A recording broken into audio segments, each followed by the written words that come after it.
온라인 시청자 여러분, 안녕하십니까? 오늘도 부처님의 경지를 탐색하다를 이어서 하겠습니다. 오늘도 각진 우리 법사가 함께 수업 진행을 돕겠습니다. 오늘의 뜻깊은 소통을 통해 여러분 모두 깨달음을 얻기 바랍니다. 오늘도 오온치성에 관해 이야기를 나눠보겠습니다. 여러분도 지난 수업들을 통해 놀랄 정도의 깊은 감회를 느꼈겠지만 동시에 이런 의문도 들 겁니다. 그래서 어떻게 해야 하지? 대략적으로는 알겠는데 확실하게는 모르겠어. 오늘 여러분이 이 수업을 통해 더 명확히 이해할 수 있기 바랍니다. 오온이란 색, 수, 상, 행, 식, 즉 인간의 보편적인 모습입니다. 오온은 악마가 아닙니다. 오온을 악마로 보는 것은 분명 잘못된 시각입니다. 오온은 인간의 필연적 상태입니다. 오온치성이라는 고대 경전의 표현을 그대로 사용하겠습니다. 여기서 치성은 뜨거운 불길처럼 맹렬하게 일어난다는 뜻입니다. 예를 들어 화가 치미는 것도 치성에 속합니다. 분노가 치성한다, 짜증이 치성한다, 증오심이 치성한다. 속에서 화가 올라오면 사람은 눈앞에 맹렬한 불길에 휩싸인 듯한 기분이 듭니다. 이때 이성적일 수 있을까요? 불가능합니다. 사람은 대체적으로 일단 오온이 치성하면 이성을 잃고 바보가 됩니다. 그런데 치성의 개념은, 즉 오온과 치성의 개념은 명확한 경계선이 없습니다. 우리 몸에 정확한 온도계가 없는 것과 마찬가지입니다. 자신의 느낌을 살필 뿐이죠. 나의 감정이 일어났구나, 나의 탐욕심이 일어났구나, 나의 질투심이 일어났구나, 이처럼 내면의 변화를 보여주는 계기판이 없기 때문에 사람은 늘 일을 저지르고 나서 후회를 합니다. 격한 분노가 치솟거나 지나친 탐욕이 일어날 때 이런 문제가 생깁니다. 대부분 이를 그르치고 나서야 땅을 치며 후회를 합니다. 일반 중생에게 흔히 나타나는 오온의 상태는 고통의 바다, 즉 고해로 표현할 수 있습니다. 고해를 건너려는 우리들 앞에 작은 배 한 척이 다가옵니다. 그 배에는 우리를 유혹하는 온갖 미와 색이 가득합니다. 앞서 그 배를 타고 고해로 떠난 이들 중에는 산 사람도 있고 죽은 사람도 있고 다친 사람도 있고 비참해진 사람도 있었습니다. 특히 부상자와 익사자들이 많았죠. 그런데도 뒤편에는 배를 타려고 줄을 선 사람들로 붐빕니다. 뒤에서 앞으로 갈수록 더 붐비고 혼잡했죠. 앞이 왜 이리 굼떠? 빨리 좀 갑시다. 심지어 어떤 사람은 돈을 더 낼 테니 나 먼저 태워주시오, 내가 더 많이 낼 테니 나 먼저 태워주시오, 그렇게 새치기를 하듯이 앞다퉈 먼저 타려고 합니다. 하지만 이 배에 올라 고해로 향하는 사람들은 설사 후회하지 않더라도 고통에 신음하거나 처참히 죽습니다. 정말 골치 아픈 일이죠. 사실 오온은 인류의 보편적인 특징입니다.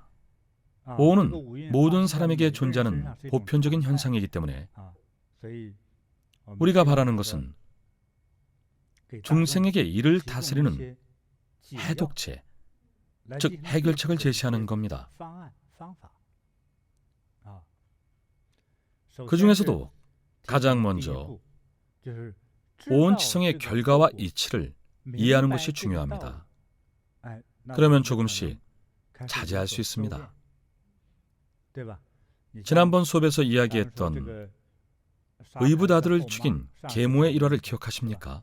제 수업을 이어서 들어야 이야기들이 연결됩니다. 오늘이 첫 수업인 분들은 조금 생소할 겁니다.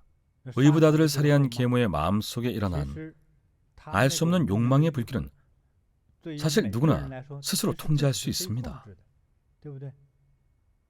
계모 주변에 자비로운 사람이, 특히 종교를 가진 자비로운 사람이 계모를 잘 감화시켰다면 욕망의 불길이 누그러졌을 수도 있습니다. 그랬다면 상처를 덜 줬겠죠. 기케 한 대 정도 때리면서 무명의 분노를 분출했을지언정 아이를 죽이기까지는 하지 않았을 겁니다. 결국 감옥에 들어간 계모는 스스로 석방을 거부했습니다. 미국은 주마다 적용 법률이 다릅니다. 계모가 살던 주는 사형제 폐지를 이유로 계모에게 25년형을 선고했습니다. 하지만 계모의 강력한 요구로 결국 종신형에 처해졌죠. 이 사건의 결과를 한번 분석해 봅시다. 당시 계모는 남편으로부터 더 많은 사랑과 관심을 받고 싶어 했습니다. 남편의 관심이 전처와 낳은 아들이 아닌 오직 자신에게만 향하길 바랐습니다. 계모는 결국 의붓아들을 살해했고 경찰의 조사 끝에 감옥에 갇히면서 결국 모든 사랑을 잃었습니다. 그런데 계모와 같은 살인광도 자신의 부모를 사랑할까요? 아마 사랑할 겁니다. 감옥에 갇혀서 효도할 수 있을까요? 부모는 그런 자녀를 사랑할까요? 물론 사랑은 하겠지만 심경이 복잡할 겁니다. 사랑의 마음을 거두자니 가슴이 아프고 사랑을 표현하자니 사회적 여론 때문에 많이 난감했겠죠.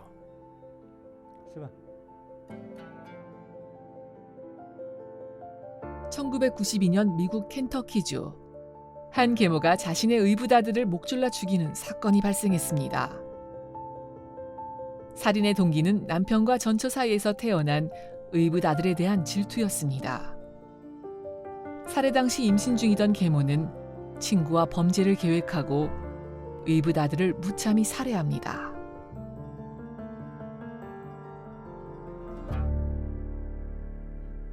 게다가 계모는 감옥에서 친자식을 낳기까지 했습니다. 당시 임신 중이었기 때문에 질투심이 더 강했고 남편의 사랑을 독차지하고 싶은 마음도 더욱 강렬했습니다. 감옥에서 친자식을 낳았지만 아이를 감옥에서 키울 수는 없으니 연로하신 부모님께 자식을 맡길 수밖에 없었죠.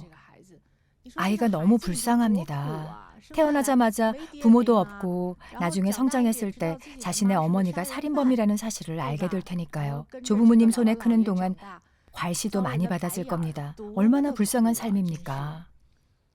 아이가 더 커서 학교에 가면 학교 친구들이 뒤에서 몰래 수군대기도 했겠죠. 그랬을 겁니다. 한마을에 살다 보니 계모의 악행을 다들 알았겠죠. 그 아이의 심정은 어땠을까요? 괴롭고 힘들었겠죠. 정상적인 성인이 될 수 있을까요? 어려울 겁니다. 계모의 형제자매는 어떻게 버텼을까요? 그러게요. 아이를 죽인 살인범의 가족이라는 꼬리표 때문에 평생 고개를 못 들었을 겁니다. 고개도 못 들었겠죠.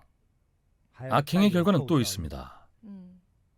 살해당한 아이의 친부모는 심경이 어땠을까요? 평생 씻을 수 없는 아픔을 안고 살아가겠죠. 심각한 상처를 입은 당사자들은 10년이 지나야 조금 나아진다고 합니다. 하지만 자식을 잃은 고통은 평생 치유될 수 없습니다.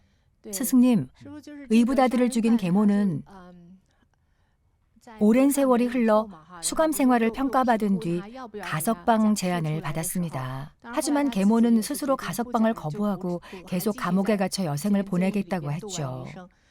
당시 죽은 아이의 친모가 언론과 인터뷰를 했는데 살인자인 그 계모를 그녀라고 부르지도 않았습니다. 아예 사람 취급을 안 했던 거죠. 영어로 그녀라고 부르는 대신 물건을 뜻하는 그것이라고 불렀습니다. 그 악마 같은 살인자는 절대 출소하면 안 된다고 말했죠. 사실상 짐승 취급을 했군요. 그렇습니다. 아무리 오랜 세월이 흘러도 여전히 원한이 가득했죠. 입이 10개라도 할 말이 없으니까요. 사람을 죽인 계모, 그 악마 같은 살인자 계모가 이 모든 결과를 미리 알았다면 그렇게 독하게 죽일 수 있었을까요? 못했을 겁니다. 어떤 상황에 처했을 때 우리 안에 어떤 감정이 올라오면 그 감정의 결과를 생각해야 합니다. 여러분도 잘 생각해보면 범죄 영화를 보면서 겁이 날 때도 많지 않습니까? 신출 규모란 도둑이나 냉혈한 살인범들도 결국에는 다 잡혀갑니다. 따라서 작은 일에도 늘 주의하고 경계하면서 그것이 위법은 아닌지 살펴야 합니다. 불교에서 말하는 인과까지 가지 않더라도 그 일 자체로 인해 현세에서 일어날 결과만 떠올려도 두려운 일입니다. 아까 오전에 법사들과 이런 이야기를 나눴습니다. 캐나다에서 유학 중인 딸을 보러 온 아버지가 캐나다 법을 몰라서 실수를 저지른 사연이었죠. 각진 법사가 말씀해 주시죠. 몇 년 전 신문에서 본 사연입니다. 공부도 잘하고 품행도 단정한 중국 여학생이 운 좋게도 캐나다에 유학할 기회를 얻었습니다. 그 학생은 캐나다 수도 오타와에서 대학을 다니고 있었죠. 하루는 대학 강의실에서 수업을 듣고 있는데 누군가 문을 똑똑 두드리더니 경찰 2명이 들어왔습니다. 경찰이 교수에게 귓속말을 하자 교수가 고개를 끄덕였습니다. 경찰들은 그 여학생에게 다가가 우리와 함께 가달라고 했습니다. 어리둥절한 여학생은 영문을 알 수 없었죠. 중국에서 딸을 보러 캐나다에 온 아버지는 딸이 학교에 가 있는 동안 여기저기 산책을 다니다가 공원에서 캐나다 구스를 보게 됐습니다. 캐나다 공원에는 캐나다 구스가 많죠. 구스는 거위입니다. 캐나다 거위는 몸집도 크고 살도 아주 통통하죠. 딸을 사랑하는 아버지는 이런 생각을 했습니다. 거위가 참 많구나. 누가 집에서 기르는 것 같진 않고 주인 없는 야생 거위인 듯 하구나. 중국에서는 야생동물을 개인이 잡아와도 도둑질로 여기지 않습니다. 아버지는 거위를 한 마리 잡아서 집에 돌아가 딸에게 거위 요리를 해주기로 마음먹었습니다. 하지만 이를 목격한 행인이 전화로 경찰에 신고를 했습니다. 경찰이 아버지를 뒤쫓아 집에 들이닥쳤습니다. 그때 아버지는 냄비에 물을 끓이고 김이 모락모락 나는 주방 안에서 소매를 걷어붙인 채 거위털을 뽑고 있었습니다. 증거까지 명확해서 현장에서 체포됐습니다. 중국인 아버지는 영어도 할 줄 모르고 캐나다 법을 알지 못하니 잘못을 인정하지 않았습니다. 오로지 캐나다 사람들이 M1 중국 사람을 무시하고 괴롭히는 것이라 생각했죠. 아버지가 체포를 거부하고 협조하지 않자 경찰이 총까지 꺼내들었죠. 하지만 결국에는 경찰서로 끌려갔습니다. 어릴 때부터 말도 잘 듣고 착한 아이였던 여학생은 난생 처음 경찰차를 탔습니다. 경찰이 자초지종을 설명했죠. 너희 아버지가 너에게 요리를 해주려고 캐나다 거위를 잡다가 체포됐다.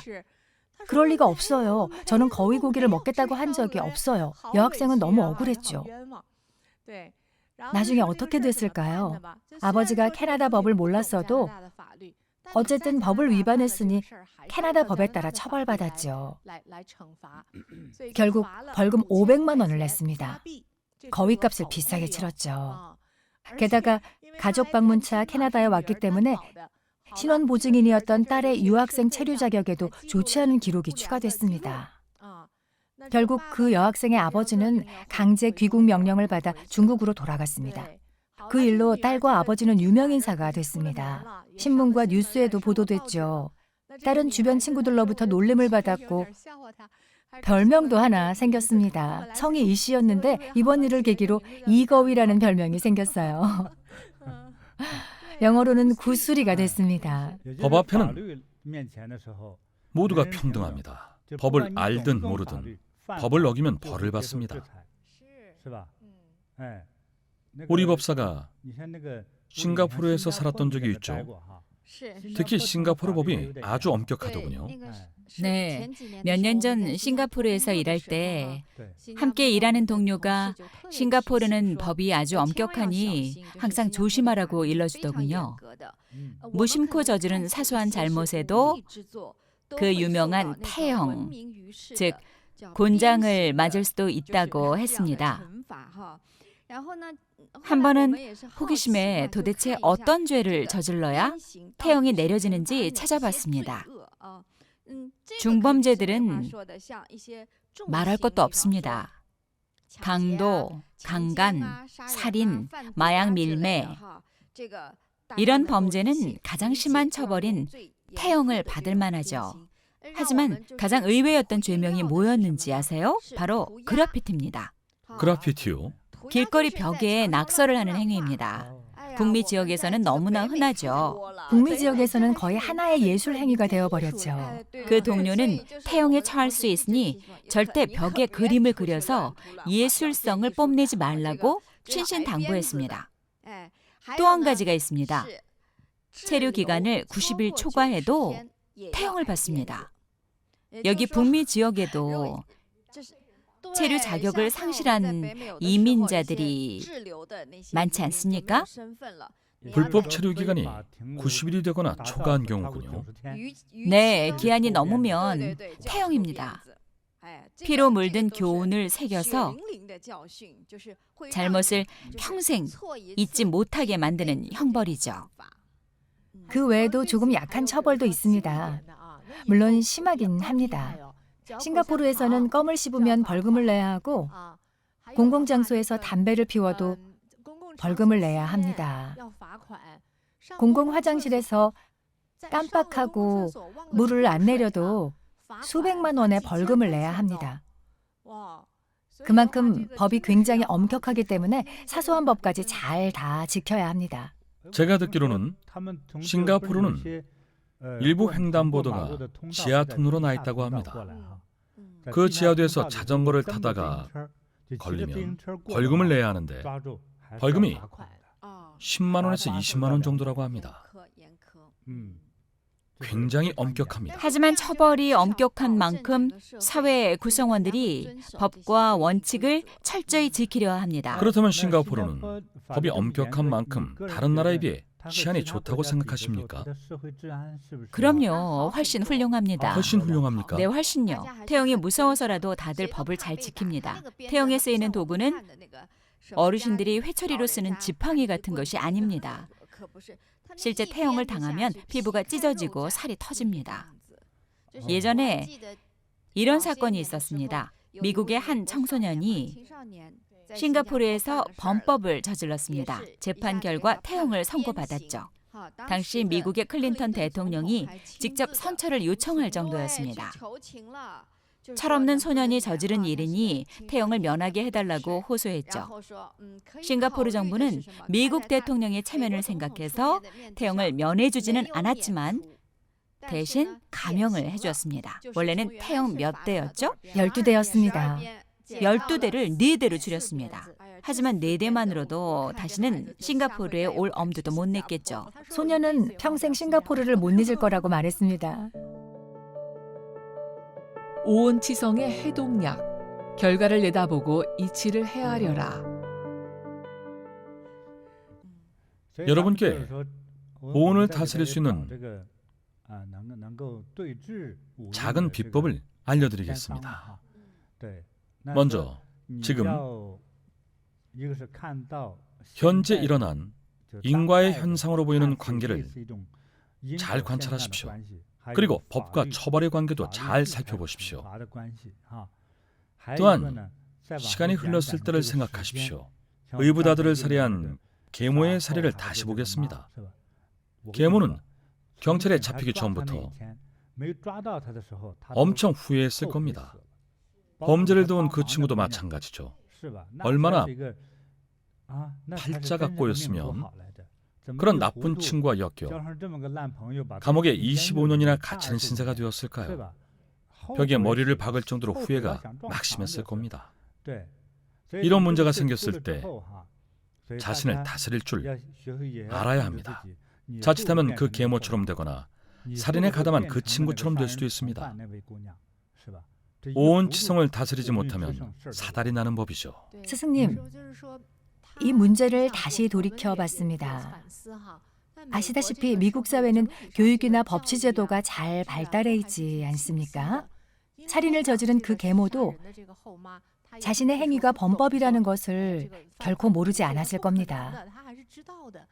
하지만 그럼에도 불구하고 왜 귀신의 신 것처럼 자신을 다스리지 못하고 이런 짓을 저질렀을까요? 치성 때문입니다. 치성에 휩싸이면 전체를 두루 살피지 못하고 멀리까지 내다보지 못합니다.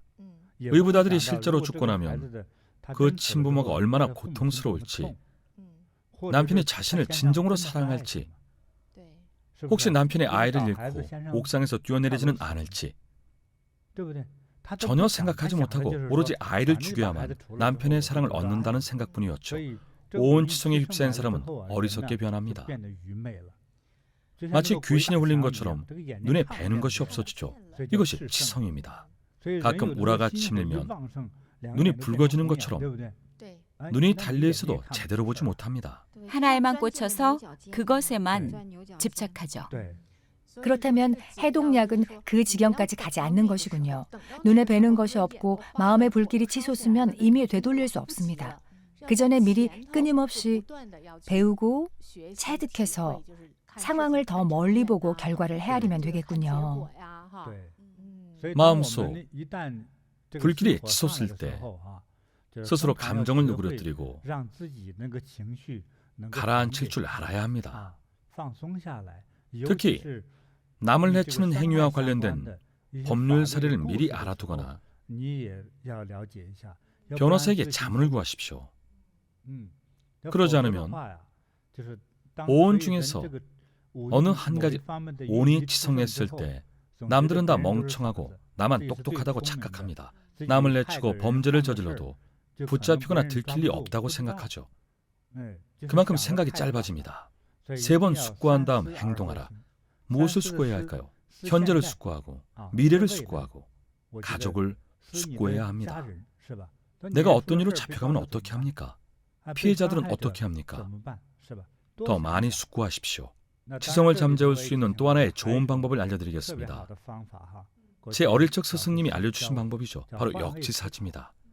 내가 저 사람이라면, 저 사람이 나라면, 그럼 금세 이해됩니다. 스스로 자신을 일깨우는 방법 중 하나입니다. 입장을 바꿔 생각하는 것이죠. 좀 더 멀리까지 내다봐야 돌이킬 수 없는 잘못을 최대한 피할 수 있습니다. 살인은 돌이킬 수 없는 잘못입니다. 아무리 후회해도 소용없습니다. 죽은 사람은 돌아오지 않습니다. 얼마나 안타까운 일입니까? 그리고 무엇보다도 인과의 이치를 잘 배워야 합니다. 콩 심은 데 콩 나고 팥 심은 데 팥 난다. 머리 3척 위에 천지신명이 지켜보고 있다. 자신이 저지른 일은 언젠가는 들키기 마련이다. 인과의 개념은 우주 공간에 존재하는 것으로 무슨 일을 하든 우주가 지켜보고 있습니다. 현재 세계 곳곳에 정부가 설치한 CCTV보다 더 정확합니다. CCTV에 찍힌 내용이 각 정보기관에 저장돼 있죠. 하지만 분명 사각지대는 존재합니다. CCTV가 없는 곳들도 많죠. 하지만 인과의 개념은 어떤 일을 행하거나 심지어 생각만 해도 존재합니다. 어떤 일을 진실되게 생각했다면 최초의 업이 생깁니다. 이로써 허업이 생겨나고 그 일을 행하면 실업이 됩니다. 실제하는 업력이 되죠. 그러니까 스승님 말씀은 누군가를 해치겠다는 생각만 해도 실제로 그런 생각만 해도 악업이 만들어지기 시작한다는 뜻이군요. 그렇습니다. 마음속에 악한 생각이 생기거나 남을 해치는 행동을 하면 그 모든 것들이 자동 기록 장치처럼 그 안에 자동으로 기록되고 저장됩니다. 거꾸로 생각하면 보시를 하거나 남을 돕는 것처럼 선한 생각을 마음에 품으면 아직 실천하지 않았다 해도 이미 선업이 생겨나기 시작한다는 뜻이겠군요. 정확합니다. 어떤 큰일을 마주했을 때 선한 마음이 일고 선행을 하면 선한 신이 나타나 도움을 줍니다. 하지만 악한 생각이 일어나는 순간 사악한 마귀가 나타나 도움을 주죠. 마귀의 도움은 자신을 불구덩이 속으로 더 밀어넣습니다. 다시는 돌아올 수 없는 만장시면 속으로 밀어넣죠. 선한 생각이 일어나면 선한 신이 여러분을 상스러운 방향으로 인도합니다. 그곳에는 부귀와 영화가 기다리고 있죠. 예전에 스승님이 들려주신 일화가 생각나네요.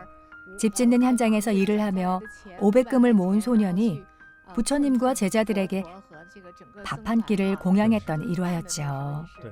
소년은 열심히 일했지만 필요한 500금 중 50금이 모자란 450금을 벌었죠. 이 사정을 들은 집주인이 모자란 50금을 사비로 채워주었다는 내용이었죠. 선행은 사람의 마음을 이끄는 힘이 있습니다. 집주인 부부는 어린 소년이 부처님께 공양하기 위해 돈을 모은다는 것을 알고 함께 후원하기로 결정했습니다. 게다가 소년에게 감동한 500명의 나한들이 소년을 구제하고 도와서 천하의 갑부로 만들어줬습니다.